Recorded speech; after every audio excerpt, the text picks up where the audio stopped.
এই মুহূর্তে এখন আমি আছি সেই গলা কাটা মসজিদের সামনে। এখানে একটা 1500 সালের দিকের ম্যাপ দেওয়া আছে। এই ম্যাপটা যদি দেখেন, এখানে হচ্ছে বেলাত, দৌলতপুর, বাদুরগাছা, এটা প্রত্নতত্ত্ব অধিদপ্তর থেকে লাগানো হয়েছে। আর এই হচ্ছে মসজিদটা, দেখতে পাচ্ছেন। চলুন আমরা এই মসজিদটা ঘুরে দেখি। এখানে দেখতে পাচ্ছেন, এখানে হচ্ছে সাল দেওয়া আছে 2013। আর এই মসজিদটা হচ্ছে এই সাইড থেকে। আমরা পরবর্তীতে সামনের দিকে যাব, আগে হচ্ছে সাইডগুলো দেখি।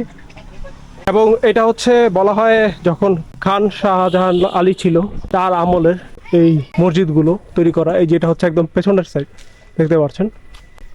আর এখানে যদি ডিজাইনগুলো দেখেন, এখানে ডিজাইনগুলো ডিফারেন্ট। দেখুন, এখানে ডিজাইনগুলো একদম ভিন্ন ধরনের ডিজাইন।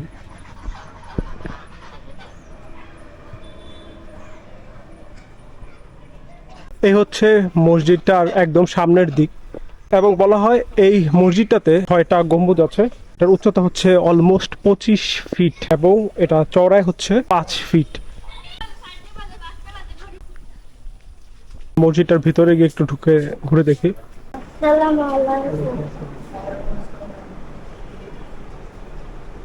মসজিদটা দেখতে পাচ্ছেন, ছোট মসজিদ।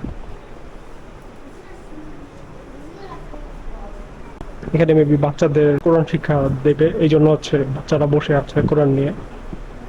ভিতরে একটু অন্ধকার, কাজ এখন অলরেডি 6টার কাছাকাছি বেজে এসছে।